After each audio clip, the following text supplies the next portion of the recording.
And I'm like, bro, I almost died. I don't give a fuck about that email. Send it again. Welcome back, Ascenders, to the Ascended Thoughts podcast.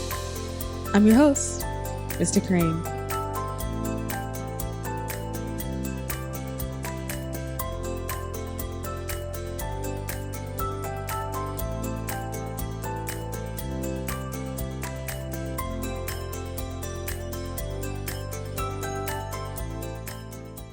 I wanted to talk to you all about something really vulnerable. And to be honest, I didn't really know where to put it. I didn't know if it was something that should have lived on YouTube or, I don't know, a different social media platform. I didn't know the right place to put it, maybe a live, but it was information that I still felt like needed to come out and something that I needed to discuss because it could help somebody else. And it's also a part of my story. And to be quite honest, it's still something that I'm actually in the process of, processing. But like the title suggests, I actually had a situation where I almost died, as in ended up in the hospital where the doctors were like, whoa, well, you're lucky. And to be quite honest with you, when that was being told to me, I mean, there was a part of me, I guess, felt a little bit of relief, but I was also like, what do you mean I'm lucky? Like, what, from what? Like, what are the dire situations?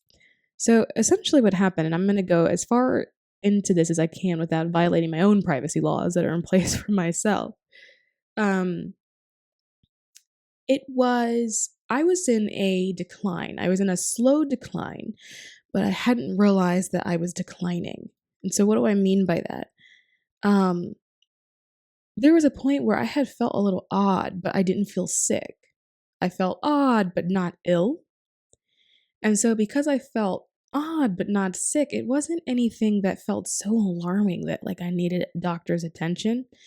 It was just, it felt like being like energetically off, but for like a prolonged period of time and not really having an ability to put my finger on like why that was the case. And the reason why I didn't have any alarm bells going off was because I was still fully functioning.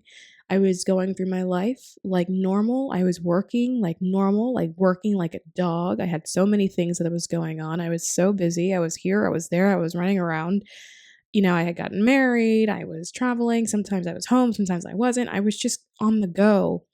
And I was fully like immersed in my life. I had various creative projects that was going on. And so I was moving and I was just moving by what I thought was normal. But while moving, feeling just a little off, just a little odd, but again, not sick.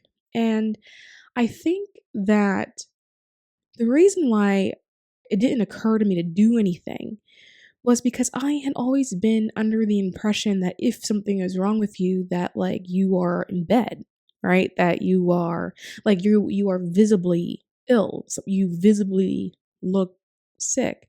And I think that there is also some, nuances that were added there as well, being a Black woman in society where, culturally, Black women don't stop. We don't slow down. We are the caretakers of literally everybody other than ourselves. Growing up in a Black household, are surrounded by strong Black women who were the pillars and the backbone of everything, who even when they didn't feel well, they were still working overtime, working like 12, 14, 16-hour days, and then growing up watching Black women do this.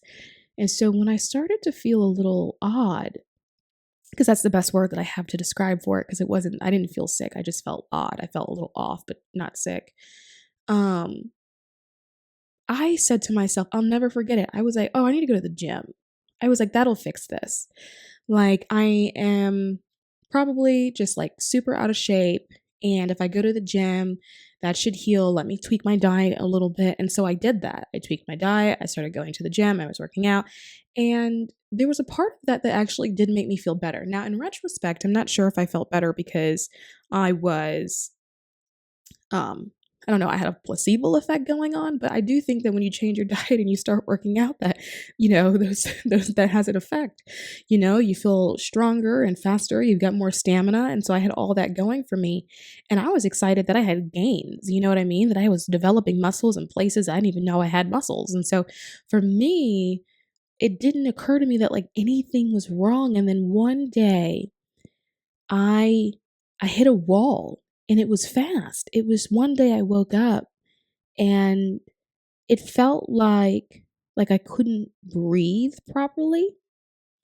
And then it would come in like a weird wave. So it would happen really quick. And then I would be like, oh my God, is something wrong? Do I need to go see somebody? And then it would go away. And then I'd be like, what? Like, is that a fluke? And then I would get a different symptom, right? And then I'd be dizzy. And then it would go away. Maybe I'd be a little bit lightheaded, but then it'd go away. And when it would go away, it wasn't like it reduced by 50%. It would just go away. So it felt like it was a fluke almost. Like I was fine or I wasn't fine. And then suddenly I was fine. And I was like, oh, that was weird. Maybe I stood up too fast or something like that. And eventually what happened, I like hit this rapid decline. And by rapid decline, I mean in a span of like 7, maybe 10 days where like I fainted. It was a problem standing up because I remember fighting for consciousness. And I remember feeling like, okay, like don't black out, don't black out. I would have to coach myself into like not fainting. And like I couldn't go from like the kitchen table to the fridge, for example. It was too far of a walk without my body wanting to completely give out. And suddenly it felt like I couldn't breathe properly, but it was like constant and it was continuous and it was all the time. And so then I was like, oh my God, is this COVID? So I remember taking a COVID test because my husband ended up having COVID. But my COVID test was negative. So I took another one. It was negative. Then I took another one. It was negative. I took 4 COVID tests. They were all negative at home. Now, while taking COVID tests, I was also like, all right, I need to go see a doctor.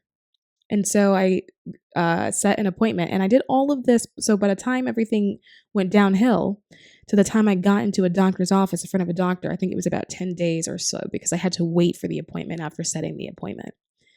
And in the midst of that window of waiting to go see the doctor, I had like passed out. I had fainted. I was like outside doing yard work and then just suddenly blacked out. And I went to the doc and I was like, I don't know what's wrong with me. I really need some help. And they were confused. They were like, well, you smoke? Do you drink? Do you do this? Do you work out? Do you do this? And I was like, I don't smoke. I don't drink. Yes, I work out. I do that. They were checking on my levels and they were like, like you are young and you are actually pretty healthy. And so we don't necessarily understand like why you're having such severe symptoms, right? So then it like commenced all of this, what word am I looking for? Testing. They suddenly started testing me like crazy. I was hooked up to all of these machines. They were testing my heart because my heart rate at that point was really out of control. Like my resting heart rate was crazy high. Like I was just sitting there and it was just out of control. And I remember the doctor saying, well, why is your heart rate so high? And I said to him, well, I don't know, doc. Why am I here? Like, why don't you tell me? It would be great if you could tell me because I'm fully aware of the fact that this isn't correct, but like, I need you to tell me why this is not correct. And anyway, after running a bunch of tests, he was like, look, I need you to go home and I need you to go sit there because if you black out between now and me calling you on the phone tomorrow, telling you what you need to do in your next steps, you need to go to the ER. Anyway, so he called me the following day and he was like, you need to get to the ER. Now, the laugh is not because I think this is funny.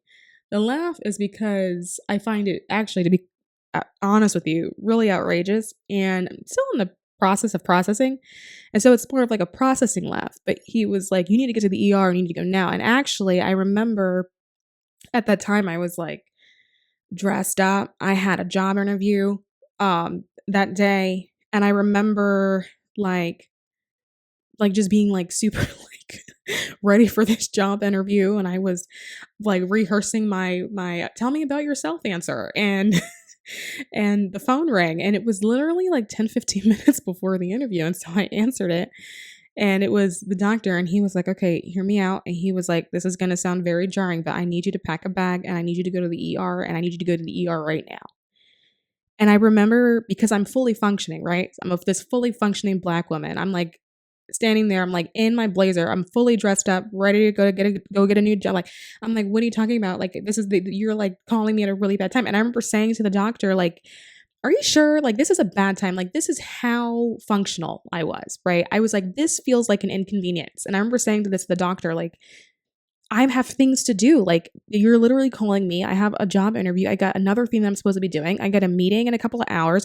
My husband hasn't come home from work. Like, I really do have different things to do. And I said to him, like, well, can I go in the morning? I remember being like, can I go in the morning? Because that was how much I was like, this is really inconveniencing all the things I actually have to do. And that was before my mind properly registered like what he was actually saying to me and what was actually going on. And he like paused for a moment and he was like, listen. He was like, we got your tests back. And he was like, I really don't want to alarm you, but I'll say this. He was like, it's something that can be fixed. Okay. He was like, you don't have cancer. He was like, I checked, right? And he was like, but you need to get to the ER and you need to go now. And he was like, and you're currently like in an emergency situation. And again, this is how out of it I was. I was like, well, can it wait an hour until like I finish my interview? And he sighed and he was like, yes, I think you can make it an hour and like do your interview. But like after your interview, I need you to get to the emergency room. Like I need you to go. And I was like, I remember feeling like really annoyed. And then I was like, well, what's wrong with me? Right. And I'm not going to go into all the specifics of that, but he broke it down for me. And essentially it was like, yeah, like this is life threatening. Like what you got going on right now, like if you don't get to an emergency room, like you are in a state where we need to save your life and we need you to get to the emergency room in order for us to do that. And then he was very firm with me. He was like, I have a license. He was like, I'm not going to tell you that it's okay to wait until tomorrow because it may not be okay, actually. He was like, I need you to get to the ER. And so that was the call. And I remember going through the interview and not really listening to anything anybody was actually saying because they were asking these questions and my mind is racing. And I'll never forget, like midway through the interview, thinking to myself, like, God, these people talk a lot. Like, why do they have so many questions? Like, is all of these questions necessary? Which, yes, the questions are necessary, but because of where I was mentally, I was like, I just don't understand why they just won't stop talking. Like, get me out of here. And it felt like it was like one long drawn out question after the other. And my mind is racing. And I'm like, the ER. Now, prior to this situation, I had never actually gone to the hospital for anything. I've never been hospitalized. I have always prided myself. I'm like I'm someone that's like not really sickly. If I do get sick, it's like a common cold and I don't get those often. And if it's not a common cold, at least these days, it's COVID, right? But I'm not like a sickly person. I've never broken a bone or different things like that. I've never been in a situation that warranted me actually going to the hospital. And so this was a very new thing for me. So not only are you telling me that I'm, to say sick is an understatement, you're telling me I got to go to the hospital and I got to go to the emergency room and I got to go now and that my condition is life-threatening and that I'm in like a life-threatening category. Like I'm not in like the moderate category. I'm not in the severe category. Like I was in very squarely in the life-threatening category to the point where if I hadn't moved on it when I did, it's very possible that I may have not gone another month. And that is something that is humbling. It's humbling to know that I wouldn't have made it another month. It's humbling to know that it's possible that I would have not made it a week, potentially. And when I finally did get to the hospital, I ended up going that night because I had to process what I was just told. And I remember freaking out and thinking to myself, well, I can't go in there scared. I can't go in there freaking out, having panic attacks. I need to be able to go in there as level-headed as possible so I can think, so I can communicate with doctors and nurses, so I can communicate about my care, so I can comprehend what they're saying to me in order to do something about this. Because if I freak out now, then like, what am I going to do? Right? What am I going to do? I'm not going to be in the right state of mind. And so I actually made the decision to go against doctor's orders and like wait it out a couple of hours. So I got a call around like noon, 12:30, and I didn't get to the doctor's or the hospital until like later in the evening, like 10:30 or like 11 or something like that. And it was because I was one packing a bag. I was waiting for my husband to get home because who wants to tell your spouse that like, hey, I'm like almost died, so I'm in the hospital. Like that's a really terrible telephone call to get when you're at work. And but I also needed to prepare myself for what I was going in with, and then I also needed to do some reading to understand like what condition I actually have and like what that actually meant. When I did get to the hospital, when I checked in at the desk, they quickly ran my vitals, and they were so bad that I skipped the hospital. I skipped the line. So, you know, the line in the ER, how long those lines can get?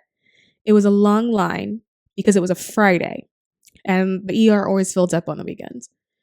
And all they did was check my heart rate. My heart rate was so high, my resting heart rate was so high that they pulled me to the front of the line. I didn't even wait. And typically, you know, in order to go in that fast, you have to go in through an ambulance. You can't just walk in to an emergency room and think that you're going to do that. And they actually was like, we don't even know how you're still standing up. And it was crazy that they had said that to me because I remember standing being like, I'm about to go down at any moment. I remember feeling like my consciousness was going in and out and feeling like, well, shit, if I fall out in the ER, at least I'm at the ER. Like, at least I'm already in the hospital, right? And so they immediately pulled me into the back, immediately started running tests. All the levels I had were just not where they needed to be. They were all just not normal. They were just not normal. And I was admitted immediately. They were like, hon, you're going to be here. Like, you're going to be here for a minute. Get comfortable. The doctor was like, you're going to be here. Get comfortable to spend some nights here. Okay. Like, don't think that you're going to go right. You're going to like leave and go right home because that's not what's going to happen. Like, you're going to be here. So settle in. And, yeah, it was a journey. You know, I had one of the doctors tell me, they said, if somebody was in your same condition, if it was any other person that had your same condition, that person would currently be in a coma. And she said to me, to be really honest with you, I'm actually surprised that you're actually still up walking around and that you're functioning as well as you are, because if it was anybody else, they wouldn't actually be conscious right now. And I was absolutely shocked by what she had said. And when you're in the hospital, you've got a lot of free time when they're not poking you at things. There's a lot of things to think about, you know, a lot of things to read up on. And you can't help but sit there and think to yourself, well, how did it get out of hand like this? Like, what was it? What did I miss? What did I ignore? Like, what didn't I do? Right? Like, what didn't I do properly? And I still don't have an answer to that question other than not going to the doctor when I felt odd.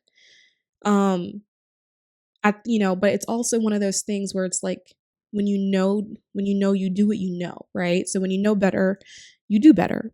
So at that time, I knew I felt odd, but I also didn't feel sick. And so it didn't really prompt me to do anything about it. But now, because I know more, if it was a situation now where I felt odd, I would still go to the doctor, because now I know that sometimes you don't necessarily have to feel sick in order for there to be something that's off, right? But unless you go through something, you may not necessarily know that. So now I would do things very different. But there is like this whole spiritual journey that I've had with it at the same time. As one, I realized that I don't know what it is and why that this is the case, but there's so many like spiritual workers who come really, really close with like death and dying. And my situation is not an NDE, but my situation is but very much a feeling like death was like knocking on its door. Because one thing that happened when I sort of hit that last wall, when like I had that crazy rapid decline that felt like it was like 7 to 10 days long, and I was just like, my health was going, was that I had this moment where I was like, oh my God, am I dying? And then I would think, oh girl, stop that. You're being ridiculous, right? Like that. And I ignored it because it was a really weird feeling, because I hadn't had any history that would suggest that that would be the case. And so I thought, well, maybe I'm overreacting because I feel sick and maybe I'm like sensitive. I'm not really sure like where that thought came from. And I remember after everything talking to my husband about it because I didn't tell him because who wants to, you don't want to scare your spouse. But I remember telling him that. And he said to me, did it feel like you were getting old really quickly? And I said to him, that's exactly what it felt like. I remember lying in bed and it felt like my life force was just draining from my body. It was the oddest thing I had ever experienced. I had never experienced it before, but it felt like all of my life energy was leaving my body. And it was really, really scary. And the more I reflected, the more I like go back, I realized that I actually did have symptoms that showed themselves. They were just small symptoms and they were isolated. And then it would be like a thing and then it wouldn't happen for a while. And so it wasn't chronic. And so, I just would be like, well, maybe it's this, or maybe I'm working too much, or maybe I need to like take a vacation and slow down. It'd be like things like that. But I had like some really weird spiritual moments leading up to it that clicked only when I was in that hospital bed. I had one moment, maybe about a month prior to everything sort of hitting the fan, where I was in hysterics. I remember being in my room and I was watching TV and I was very calm, very, very calm, and enjoying TV. And that was all that was on my mind. And then suddenly I bursted out into tears, but I'm talking like in hysterics, like wailing, like crying. And I remember being very confused. It felt like there were two parts of me. Like there was like the spirit me and then like my 3D consciousness. And the spirit me was the one that was wailing. It was almost like it was crying for attention. And my mouth started moving and I started saying, no, no, no. Like, I don't want to go. I don't want to go. No, no, no, no, not yet, not yet. And I remember like my 3D self, like the brain being very confused about why I was crying. It was like I was watching myself, but I couldn't control myself. I was like watching myself cry and I had no idea why I was crying or why I was upset. I didn't know what I was talking about. I remember thinking like, what is she talking about? It was almost like it split. Like I had a split moment where I'm looking and observing at myself and I was saying, what is she crying about? Why is she so upset? I don't know why she's so upset. And I'm watching myself go, no, no, no, I'm not ready. I'm not ready. I'm not ready. And I'm crying and I'm in hysterics. And then suddenly because it very much was like I split off from myself for a second, she became defiant and angry. So suddenly it was like I went from crying to just suddenly the tears stopped, the wailing stopped, and I was defiant and I started to proclaim and I was like, I'm not going. And I was it felt like I was offended but I was very serious. And I observed myself very seriously go, I'm not going. I'm not ready. I have too many things I want to do. I'm not finished. I said I'm not going. And then the whole episode finished. And I remember like reintegrating and I was like back to myself and I was like really confused. I was like, what the fuck was that?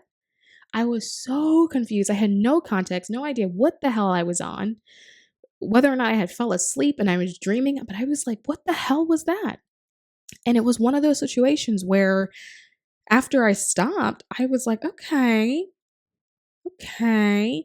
And I didn't think too much of it after that. I just figured that the answer to why that happened would come out, being, the spiritual person that I am, sometimes things like that, you see things like that from time to time and you're like, okay, now that's weird. Well, I'll investigate that later. And so it was something that I definitely thought was weird, but I didn't understand. I couldn't even tell you where I would start the process of investigating that because I didn't know what it was. I didn't even know what question to ask. I just remember feeling okay again at that moment. Like after the whole episode, I went right back to doing what I was doing, right back to enjoying my TV show. And I remember just feeling like, oh, that was really, really odd. I don't know what it was.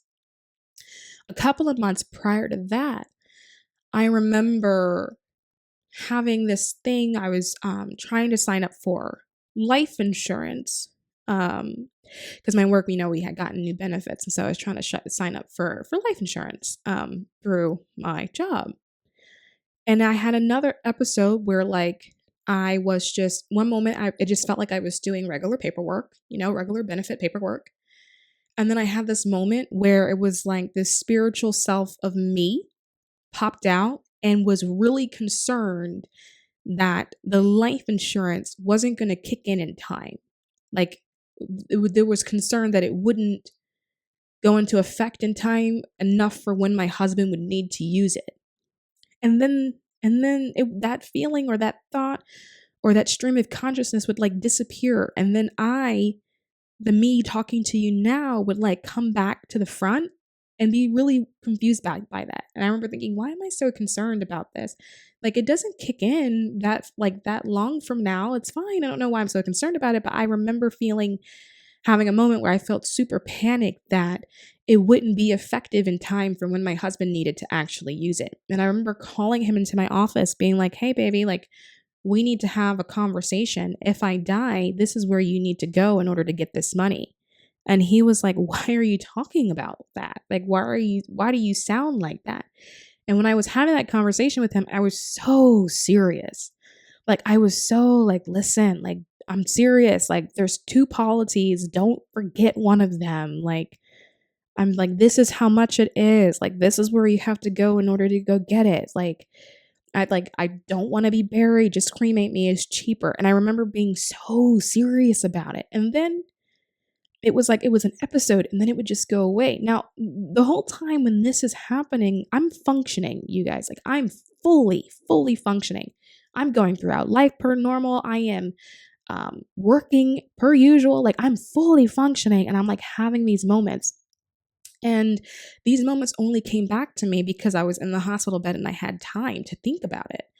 I had a moment well beyond that. Like the last time, like maybe, at this point, 8 months ago, I had a moment where I had a job and I remember thinking like it was such a stressful job. And I remember someone said something. I don't remember what they said, but I remember it stressed me out so much that my hand like clutched my chest. And I was like, I'm going to die here. Like these people are going to stress me out so bad that I'm going to die here. And it wasn't a feeling of like, oh my God, they're hurting my feelings. It was this genuine feeling of like, I'm really going to die at this job. And like, this is all I'm going to be able to talk about for like the rest of my life. Like, I'm just going to die here. And then something would happen and I just snapped out of it. And so when I was like laying in the hospital bed, I just had time to reflect and I'm like going backwards and then going further backward and further backward and further backward. And what I realized is that my spirit already knew. And I think it was calling out, which is why closer towards me ending up in the hospital, it was speaking out more and then finally got to that point where it just became defiant. And it was like, I said, no, I'm not going anywhere. Like I said, no. And I realize now in retrospect how when you have, for example, maybe grandparents who are old and they're going to pass away soon, but they're just like hanging on. And then maybe there's a milestone in the family, like someone graduates or a baby is born or something like that. And then suddenly the grandparent goes. I understand now how that works in the sense of like sometimes they say no. And you can stop it by saying no. Like, no, I'm not doing this. No. And I remember I came across this affirmation. And this was right before I just got so sick. And the affirmation was something like, I restore my body, or something like I allow my body to restore itself back to its natural state of good health. It is an affirmation from Louise Hay. And I said this affirmation, and when I said it, I was thinking like, yeah, like I want to restore myself back to good health in terms of like green juices and dieting and like losing some weight. But anyway, I said this affirmation and I said it a few times and then I went to bed. And when I woke up, that was the wall. When I woke up, it was like this rapid decline. And it was almost as if my body said, oh, great, you'll listen now. You said that you'll let us restore ourselves back to good health. And my body did that by going to where it knew it needed to go in order to get help, which were the doctors, which was being in the hospital, which was being under care and under supervision. It prompted itself to go to where it knew the care would be, because it was the next day I woke up and I felt like I had been hit by 3 semi trucks. I had never felt so, to say that I felt off would have been an understatement. It wasn't like sick. It was like that kind of feeling. It felt like something was wrong with my life force. My life force, something was wrong with it, and it felt like it was fighting. And so I went to the doctors and I was like, all right, I'm going to trust that the universe has got my back on this one. I'm going to the doctor, and I'm going to trust that the doctors that are for me are going to be the ones that are going to come. And I said an affirmation to find it, because I'm also someone that has white coat syndrome. I really hate the doctors. They scare me, and I'm afraid I'm going to be judged. And it's not usually a very comfortable experience for me, which ironically enough, I've actually gotten over that fear since this experience. So now I don't actually mind going to the doctor. But I had found a different affirmation from Louise Hay as well. And it was an affirmation, I think, about finding a boss, actually, like when you're looking for a new job. And she taught how to say things like, my boss is kind, my boss is compassionate, my boss loves to mentor, right? Like when you're looking for a new boss, that you can say affirmations that will set who that new boss is. And through energy and how it works, you can attract that boss to you. So I said, well, what if I take the format and I change it, but for doctors? And I remember saying, my doctor is a healer. My doctor is compassionate. My doctor loves to solve problems. My doctor listens. My doctor loves being a doctor, right? They love studying. They love knowledge. I remember listing out all these traits I wanted my doctor to have. My doctor has bedside manner, I remember saying. And I ended up with all of the doctors. All of the doctors were like that. Even the doctors, the nurses, the techs that were all in the hospital that were part of my care team, they all were like that. And it was something that I was like, oh, it was such a spiritual experience. And then to come out of the hospital and to come out on the other side and be like, okay, all right, holy shit, that was an event. That is actually something that actually happened to me. And what am I willing to actually do about it? Am I going to do anything at all? Or I'm going to sit here. And so what I've decided to do is, one, I'm still in the process of processing, because there's nothing like processing the fact that you almost died, right?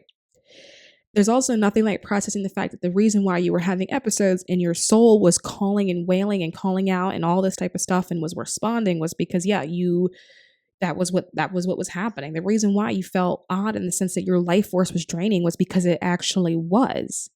That's exactly what was happening to you. And to sit here and process the fact that if it had been a day or 2 or 3 days later, that I would not be sitting here recording this podcast, and no, you would not be hearing my voice, and I would just not be here. And it was something that reaffirmed, I really have shit to do on this planet. To see myself, to see the soul part of me call out and wail like that, and then to just refuse, to be like, I said no. I have never seen myself be so definitive, so sure of something, to be like, no, the answer is no. And I'm not going, and I'm not moving, and there's nothing that you can say. I'm not done yet. And I remember myself going, I have so many things I want to accomplish and so many things that I wouldn't want to do, and I haven't even scratched the surface. I'm not done yet. And it was serious, and it was almost like something, I don't know, call it spiritual, call it the universe went, okay. And then was like, but your time is limited. And so there was this moment of urgency. And even when I was waiting for the doctor's appointment, I remember feeling guided. I remember going opening up my laptop, going to Google, and then saying to Spirit, okay, tell me where to go. Because knowing that I may need a particular kind of doctor, right? I don't know what to do. I don't even really know what's wrong. I don't even know how to explain my symptoms to a doctor. Tell me where to go. And then downloaded all of the information that needed to be typed into Google, downloaded with links that I actually needed to click on, downloaded exactly where I needed to go. And by download, I mean spiritual download, not download from the internet. like was receiving spiritual like downloads in real time, like go here, click this, scroll down, next page. And I was listening and I was following. And then when I found the doctor, I was told it was like, this is the doctor. You must go there. You have to go to this place. This place will help you. And then so I called as soon as I could call because it was the weekend. So the first thing Monday morning, like right when they opened, I called them to get an appointment and I asked them for the fastest time that they can get me in. And that fastest time was in a few days. And it was in a few days because I had gotten new health insurance, and I had to wait for the shit to kick in. It wasn't active yet. So they worked with me to wait for my effective date in order to get me in. And I remember asking Spirit, can I make it to Thursday? And by can I make it, I meant, will I live? Can I live long enough to Thursday to get to the doctor? Will I live long enough? I remember having this feeling and asking Spirit. And Spirit was like, yes, but you have to relax. Like there was like instructions. It was like, yes, you can make it, but don't overburden yourself, and you have to relax and you have to play it cool, and you don't want to trigger yourself. Like you have to relax. And I remember feeling like, okay, I will do that. I will play it cool. And so I played it cool until that Thursday, and I went in, and it was so ironic that my doctor was like, okay, we ran all these tests, but we need you to play it cool, because we'll have the results back. It'll take us about 24 hours. But he was like, I need you to play it cool. Don't get up, like don't do anything. Don't rile your body up, but you need to play it cool because you may have to go to the hospital, but you need to play it cool. Like there was this huge emphasis on like, don't trigger. Like don't trigger the body. You need to rest kind of thing. And then next thing you know, I get a phone call and it was like, you need to go to the emergency room and you need to go right now.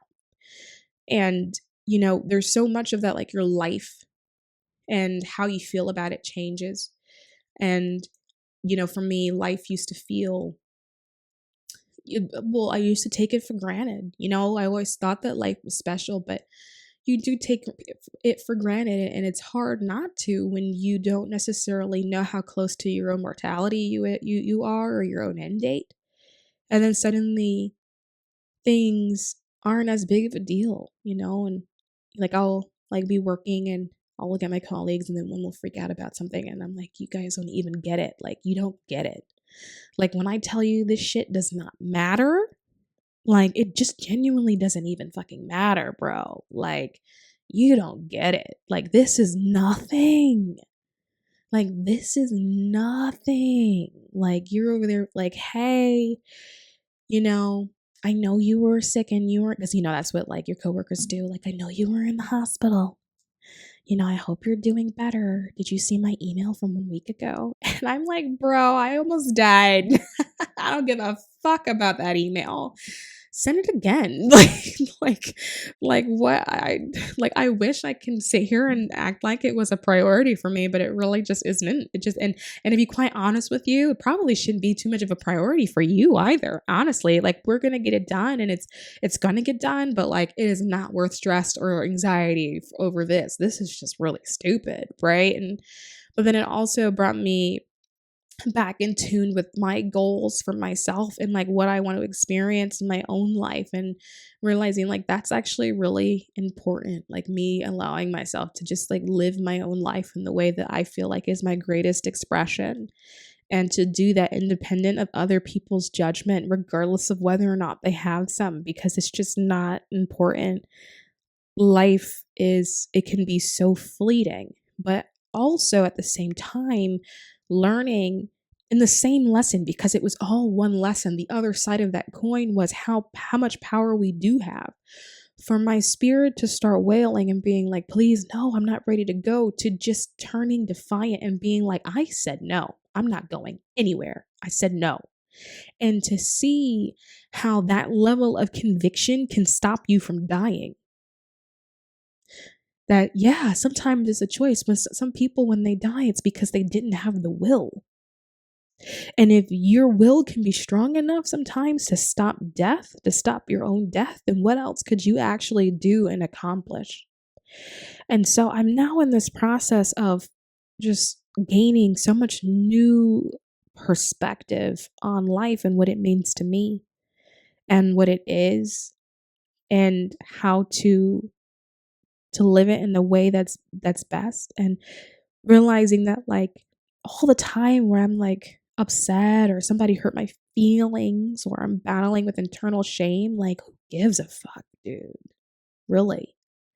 Like who cares? Like at that time, at that moment, and when I was like figuring out what to do in order to not die, I didn't care about some shit that I said that was maybe a little off color 7 years ago. I didn't have shame. I didn't have guilt. I was just like, yo, I need help. Some people, I'm gonna need a bit of a team here to help save my life. Thank you very much. And I didn't care about all of that. I also was really surprised at how empowered I felt when I got to the hospital. Because I remember getting to the hospital at that point, it was in my awareness that like, okay, this is why you're in the hospital. You're in the hospital because you are like, your condition is life threatening. And they have all realized it, which is why you were fast tracked to the front of the line and immediately admitted, because they're over here trying to save your life. And I remember being like, no, I'm going to be empowered. I'm not going to sit here and be scared and then like hope and pray that they do the right job. No. Because this is my life. And what I realized was that these people that are around me this is such a beautiful blessing to have a care team of doctors and nurses that have dedicated their lives to help save other lives, and that it is an opportunity to work with these people and to partner with these people in order to make sure you get out of this hospital bed. And I remember walking in there being like, I'm going to do this empowered, and I'm going to do this with strength, and I'm scared as hell. I don't know what the fuck is going on. I don't know what the fuck they're about to tell me. I know I'm scared shitless, but we're going to do this with our chin up. We're not going to let this defeat us. And I walked in there and I was wobbly as fuck because I should have been in a goddamn wheelchair, and they put me in the wheelchair eventually because they were like, yeah, you probably shouldn't be standing. But I was wobbly as fuck when I walked in there. I couldn't even see straight when I walked in there. Like, I'm surprised, honestly, in retrospect, that I actually walked in there at all. And was like, I need help. Straight up. I need someone to help me. The doctor said it's not looking good. I need some help. I need y'all to explain to me what's happening, how I got here, what this means, what my options are, what I need to do. It turned into a very active scenario. I'm not going to sit here and be a passive patient, which can happen to people, which I understand, because sometimes when you end up in the hospital, sometimes it's a scary thing, and you're there and you're like, I'm just going to trust them, trust that they tell me the right thing and hope that they don't take advantage of me, at least if you're in the U.S. health system, because the U.S. health system can be some bullshit. But I was like, I'm not going to do that. I'm not going to sit here and play with my life. Like, no. We're going to do this as a partnership. We're going to work together. And then I realized in that experience, we have this thing where we say, at least in the US, we say that like, oh, well, doctors don't treat the cause. They only treat the symptoms. Like, we really need reform. But what I realized in that experience was, no, it's my job to treat the cause, because the cause was caused by me, regardless of whether or not I was aware of the fact that I was doing it. It could be a physical thing, but a lot of the times it's spiritual and it's energetic, and then it gets stuck in the body and you don't clear it out. But regardless of what it is, I'm the cause, and therefore I fix the cause, and that the doctors fix the symptoms. And that when you work together, you have two people addressing the cause and the symptoms, and then that is how you heal. And so I've learned to make sure that I'm empowered in that part of the journey. And I'm not sitting there going, well, what am I going to do? I'm sick. No, fuck that. I realized I got shit to do, man. Like, I got a whole bucket list of shit to accomplish in this lifetime. And what I learned through this experience is I'm not going anywhere until I fucking do it. And come hell or high water, I'm going to fucking do it. And that sometimes you need a little bit of brush with the other side to kick you in the ass. I don't know what it is about spiritual workers and why so many of them see death or come so close to death, but I do recognize its use in the sense of like, it is definitely a reminder of why it is that you're here and what it is that you're supposed to do. We're supposed to live life empowered, because what the fuck is the point?